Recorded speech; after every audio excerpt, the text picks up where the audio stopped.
Welcome to Let's Connect Greater Portland, a show about the changes and challenges we face and the great things that people are doing to make Greater Portland a fantastic place to live, work, and play. I'm Kristina Egan, your host. Today, I'm having a conversation with Danielle West. Last month, Danielle was appointed by the Portland City Council to be Portland's city manager. She's the first woman to fill that role.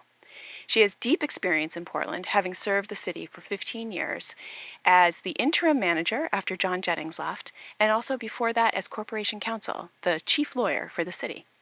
So I'm very glad to have Danielle here today, and I imagine some of you may have some questions for her. You can feel free to call in to talk with Danielle and me. Give us a call, 780-4909. Again, that's 780-4909. Danielle, welcome to the show. Thank you so much for having me. I'm really happy to be here and to talk about this great city that I live, work, and play in right now. So this is great. I'm excited. Oh, me too. It's really great to have you here.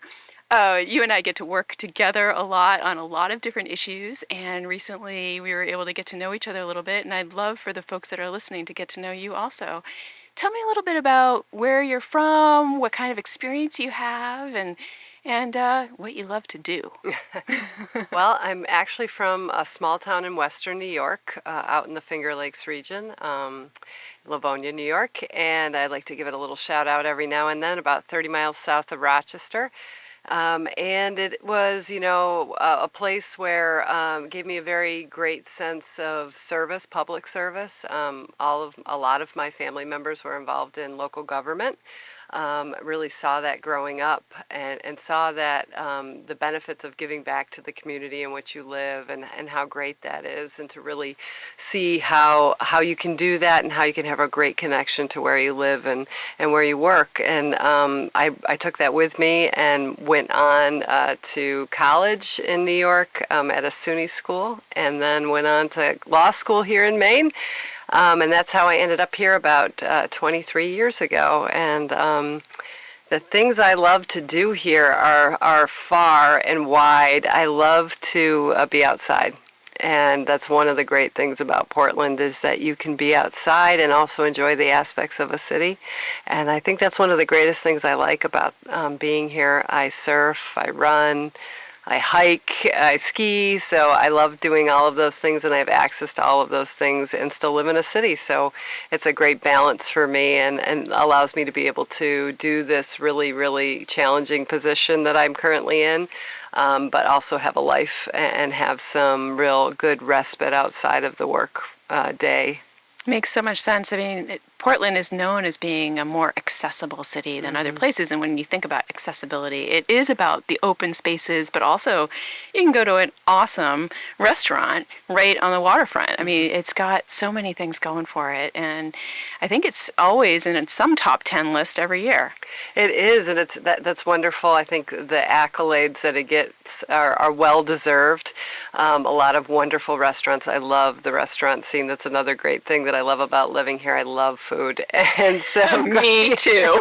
So going out to eat is a wonderful privilege that I enjoy, and I really love to see the many varieties of food that we get exposed to in such a a small, vibrant city like Portland, and it's all right here accessible to us. Yeah, it's a wonderful thing, and it's like I said, just a great balance for me. After having grown up in a very small community where the cows outnumbered the people, that it was, coming to a city and having the vibrancy of the diverse group of people that I'm around all the time, as well as also just the diverse businesses and that access to, like I said, culture and a city life, as well as the outdoors. It's just a wonderful place to be. And I know you're a marathon runner. Am I right about that? You are right. I am a marathon runner. I had my sights set on trying to finish one in every state around the country just prior to the pandemic. That slowed down a bit, and I haven't yet to pick it back up again, but I've completed 25 to date.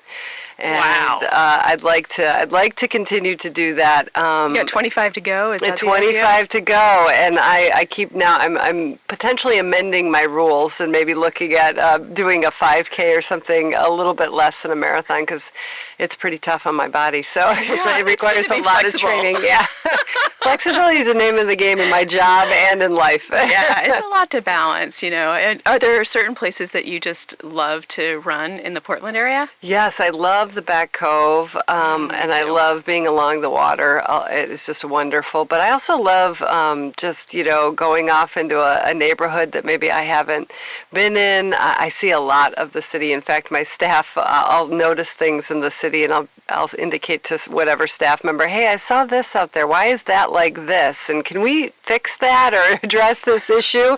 And a couple of them have said, I wish you didn't run. So, you can see all the potholes. I see all of the issues, but it's also a great way to really explore any location you're in, and it's been a great way for me to really learn the city inside and out. Yeah, that's great. So let's talk about some of those issues. Like, what's top of mind for you right now as in this point of time in Portland? What are the big things that either like keep you up at night or you're super excited about? Or both? Or both. A couple of things that keep me up at night. One is our homelessness crisis in the city. It's top of mind for me day in and day out. It impacts every department in the city of Portland.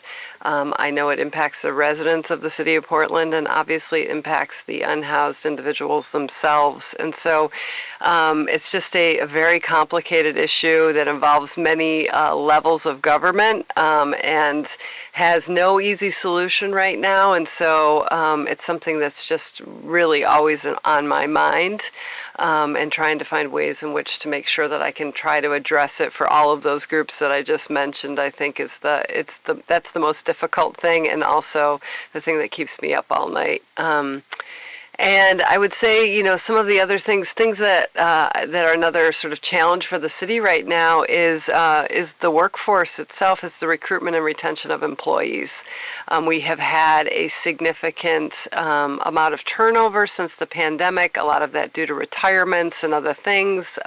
People are able to now work remotely a lot easier and work for a variety of companies around the country. That has impacted us here in the city. And so, making sure that we recruit and retain the employees that we have is also something that really I'm very focused on, because obviously to be able to continue to deliver all the great services that we have and to be able to address all of the issues that we face, we need to have a workforce to do that. So that's another issue that's right at the front of my mind. From a regional perspective, it is so important that the city of Portland is really strong. This region produces so much of the economic value for the whole state. And I want to give you the opportunity for a public service announcement about open positions, because I'm sure there is a good place for people to go to learn how they could work for you. Yes, I would encourage them to go to the Human Resources web subpage on the City of Portland website. That has a variety of open positions from out at our Department of Public Works. There's a variety of jobs open out there, as well as all the way to, we just posted for our Housing and Economic Development Director position. We're really looking for someone to help take us to that next level in terms of economic development. We've had an interim director, Mary Davis, in that role for almost 2 years, maybe just over 2 years. She's done a wonderful job, but she needs some help, and we really need that. I think, someone to get in here who can really excite us and take us to that next level.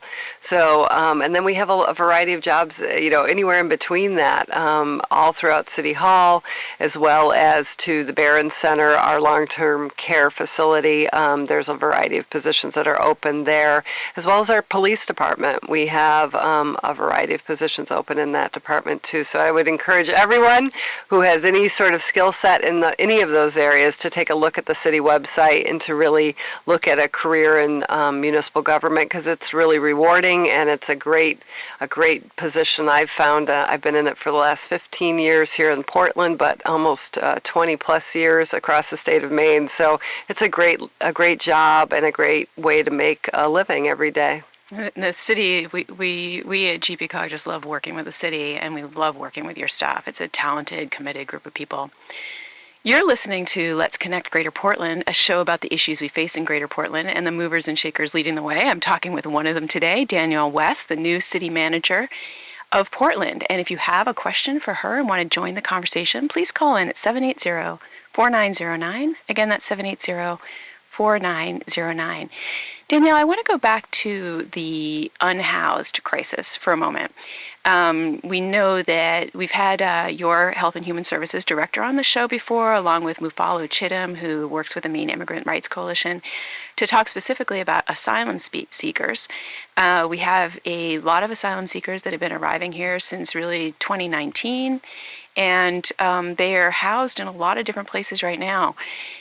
The expo's closing, I believe, is it August 16th? That's correct. Yeah, and there are some folks that are there now that are going to need some permanent housing. Can you talk to how the city and even the region is working together to try to find ways that we can welcome and retain this future workforce for Maine? Mm-hmm.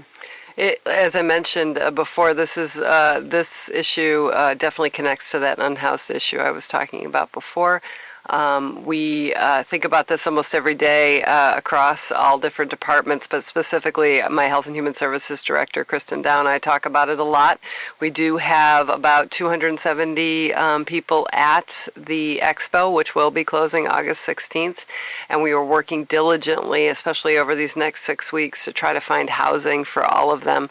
Hard to do in this housing market. It is extremely difficult. It is. It feels almost impossible at times. Mm-hmm. But with that said, we have a lot of great regional partners, as you mentioned, including GPCOG. I know that we're working on getting in the past we called the program the Host Home Program. I know that GPCOG was the big focus of getting that off the ground, but working with other partners to do a similar program, Project Home, which would help house people and really get that off the ground. So that's one thing. We really have focused a lot of efforts in our Health and Human Services Department with housing navigators to really do one-on-one housing counseling with individuals that are at the Expo itself to try to help them be able to identify resources out there. And, you know, we also encourage all of the individuals at the Expo to look and maybe try to make connections that they have locally to try to also fill, you know, find some housing that way. Additionally, we're working with our state partners. The governor's office specifically has had a lot of involvement with helping us with funding. We've opened or are going to be in the process of opening a facility out on Riverside Street that would primarily serve a single asylum seekers, but could have some additional individuals and families there placed as well. We hope to get that completed with the help of Developers Collaborative and the Center for Regional Prosperity to really get that off the ground and open in November. That will be another great resource. So there's a variety of things happening. It's probably not happening as quickly as everybody would like, and we are definitely concerned, as you mentioned, about the available housing stock out there, but we are working very hard. And just to go back quickly to the Project Home piece, they're very focused on connecting people with Airbnb options, as well as, you know, rooms that people may have available in their homes, as well as short-term rental spaces. So anyone out there who has any of those, if you could reach out to Victoria Morales and our team, or even me directly, we're really, really looking for that to try to find homes for these individuals and families and really make sure that they get everything that they need when August 16th comes around.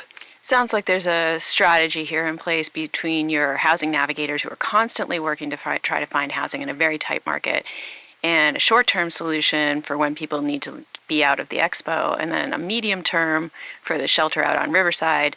And then there's also a long-term proposal as a landing spot in Maine to try to create a campus. And can you tell us a little bit about that? Yeah, that's a great proposal, one in which I know I'm very excited about, me personally, and it's at Unity College. Give a shout out to one of your staff members, former City Councilor Belinda Ray, who's done a significant amount of work on this and identified a college campus in Unity that would be able to house a large number of asylum seekers. I believe the number was around 600, and would have all of the things that they need on a great campus setting with units as well as food options, because they have the kitchen spaces there, and ability to have services directly delivered on site and all of that. It just would be a wonderful opportunity, and I know that has been presented to the governor, and I really implore her and her team to try to find ways in which we can creatively make that work, because I do think that would also be a great long-term solution, and a way in which the state of Maine really could embrace this and wrap their arms around all of these new Mainers coming to the state, and get them off and running, and so that we can have that vibrant community across the state, and really get people into the workforce. I know we all have, as I mentioned, I have vacancies. I know I've talked with a lot of business owners who have vacancies, so there's a lot of ability out there to have, really help these new Mainers, and really help ourselves too, because we would get a great access to a great group of people for our workforce. So it would be a great thing, I think, for everybody in the state of Maine. Great. Sounds very exciting. Are there other things that are top of mind for you? A variety of things. It's interesting. We're very focused right now in the city. I recently hired a diversity, equity, and inclusion director, and Umaru Balde, and he is from Iowa, but also speaks 13 languages and is originally from Africa, and he has.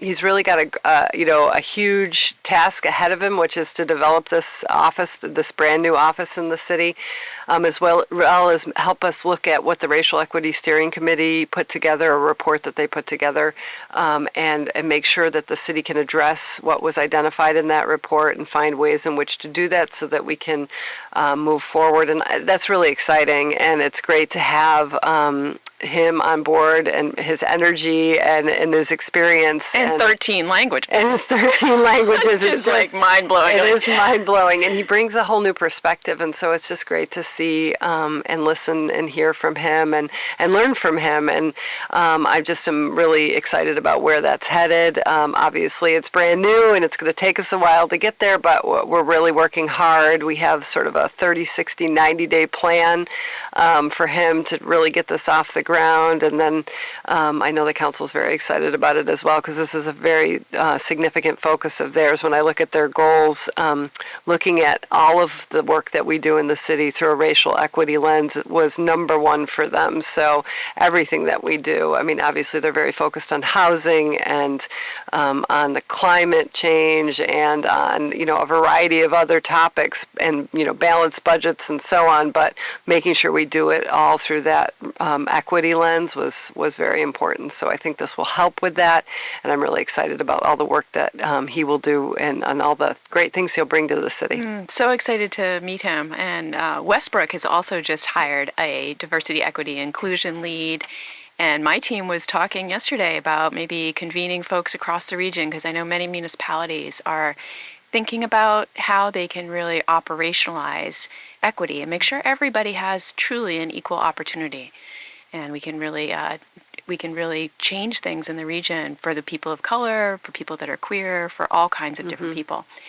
So I'm getting a flag here that we've got a phone call.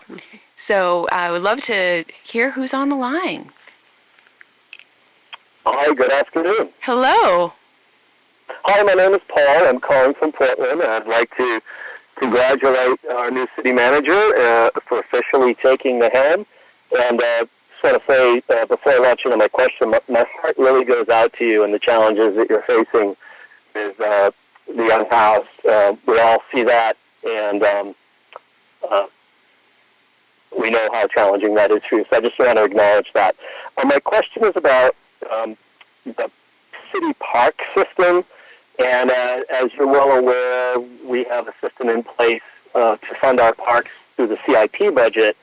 And I'm wondering if you have ever, or the city has ever looked at what other cities are doing. Similar-sized cities are doing things like 0.25% tax, TIF money to fund parks and trails with great success. And so I'm just wondering if City of Portland has ever looked at those things. And I'll take my answer off the air and say thanks in advance. Thank you so much for joining us. So questions about parks and what more we can do to strengthen the park system. Yeah, we do have a wonderful park system in the city, and I would be remiss if I didn't identify that. That's another reason why I love living here. It's a great asset, and one we're very focused on making sure that we maintain and upkeep. And your question is a very good one, and I appreciate it. And I in the past we have since I've been with the city, we have talked about a variety of ways in which to fund that. I know that we work with many different larger groups, including the Parks Conservancy, to find those additional funding sources, and we've found some grant opportunities. We have talked in the past about doing a percentage off the top of the CIP as well, and we do have a variety of ways in which to do that. The council hasn't chose to go in that direction just yet, but it's always something that we will continue to look at and think about, because we do value the parks as much as you do, and ways in which we can improve them is definitely something that we're focused on. So I appreciate all of the thoughts on that, and have made a note to myself to make sure that I look into that and follow up on that. So again, thank you for calling in and for your question. Right now, you're listening to Let's Connect Greater Portland, a show about the issues we face in Greater Portland. And I am so lucky to be having a conversation today with Danielle West, who is the new city manager in Portland. If you have a call, please join us at 780-4909. Danielle, we've talked about what keeps you up at night, and I reflect a lot on what it means to be a city or town manager. It's a big job. You're managing a board of people, electeds, who have different ideas, may have differing perspectives on things. You're dealing with all kinds of employee issues in a big administration like that.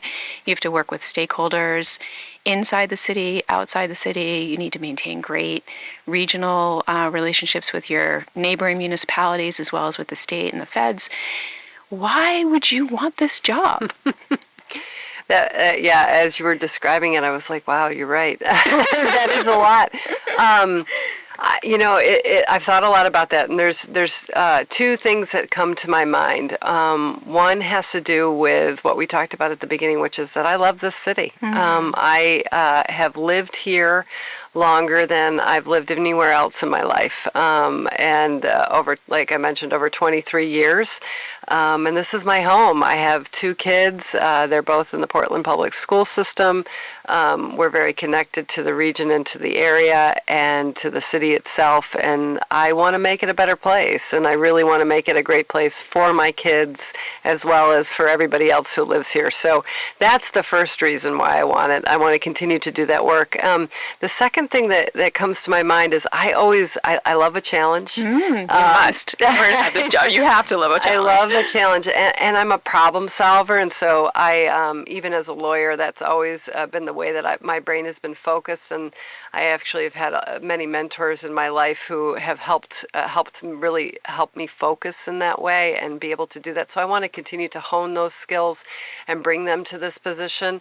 And then the last thing really is the workforce that I work with. It's the team that I get to work with every day. As you mentioned, they are so knowledgeable and just a wonderful group of people. And I'm lucky enough that I get to work with all of them, including 9 city councilors who it does change and turn over, after some time. I've worked with, I was thinking the other day, with a lot of different councilors throughout the years, from a variety of political the political spectrum, as well as from a variety of backgrounds, and got to really know a lot of different people. And that's been a wonderful resource for me. And that ability to be able to work with all of those people and do that on a daily basis is another reason why I love doing this work. You're very well suited. Is there anything that's really tough that you don't like about the job?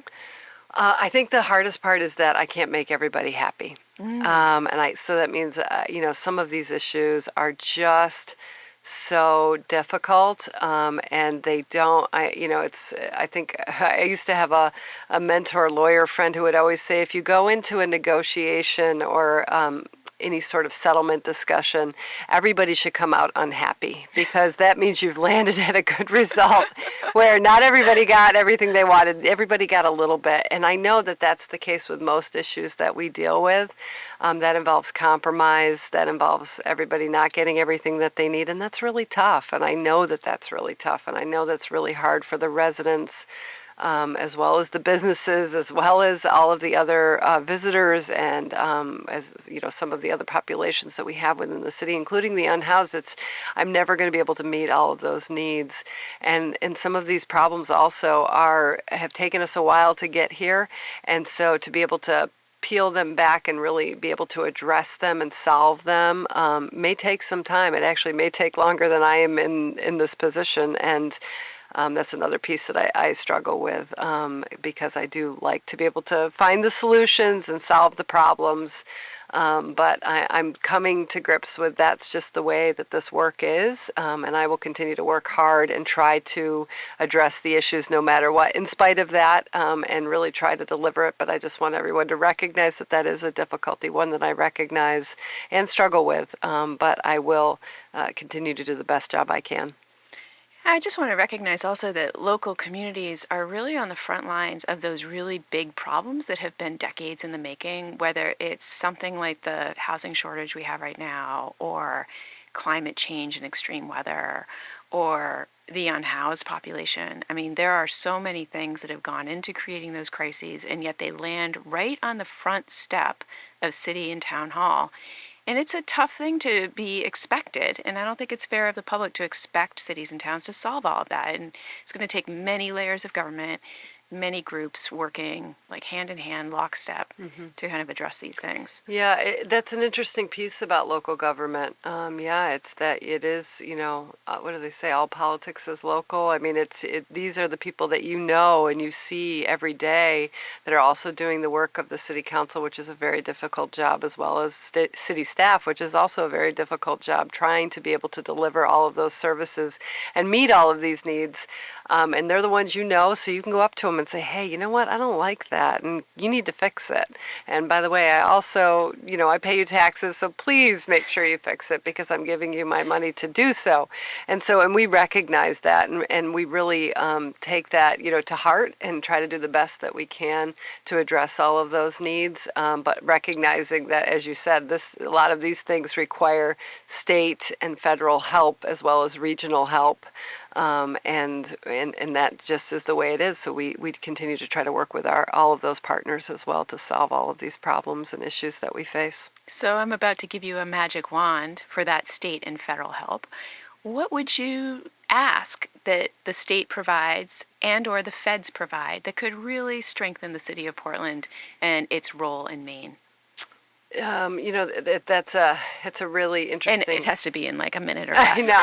That's a really interesting question. I think right now, because the unhoused issue is at the top of my mind, I just would really love, something like we were talking about to happen, like the Unity campus, to really help us address that need, because I really think that if we could find solutions, which I know the state's very focused on and has been putting a lot of funding resources behind that, but I think we just need one more big project like that Unity campus to really make that all come together. That would be one thing. As well as some coordination of services. I think we do need that coordination at the state level, and we've been asking, for help in that way for a while to make sure we all address those needs. That would be great. And at the federal level, it would be on that issue, work authorization, reducing that work authorization period. So very focused asks that I would have for them on that one, and hopefully that would help address our issues with at least the unhoused population. Danielle, it has been a great pleasure to have you on the show. Thank you so much for being here. Oh, thank you so much for having me. It's been great. I really appreciate all the time you gave to me today, and I look forward to maybe doing it again in the future. Oh, you are always, always welcome back. I also want to thank Tegan Bittori and Tom Bell, our sound engineers, and WMPG, who collaborates with the Greater Portland Council of Governments in producing this show. You can reach us on Instagram at Let's Connect Radio. Join us next week for another conversation about the great work that's happening in our communities. Until then, be kind to yourself and to each other. I'm Kristina Egan. See you next time on Let's Connect Greater Portland.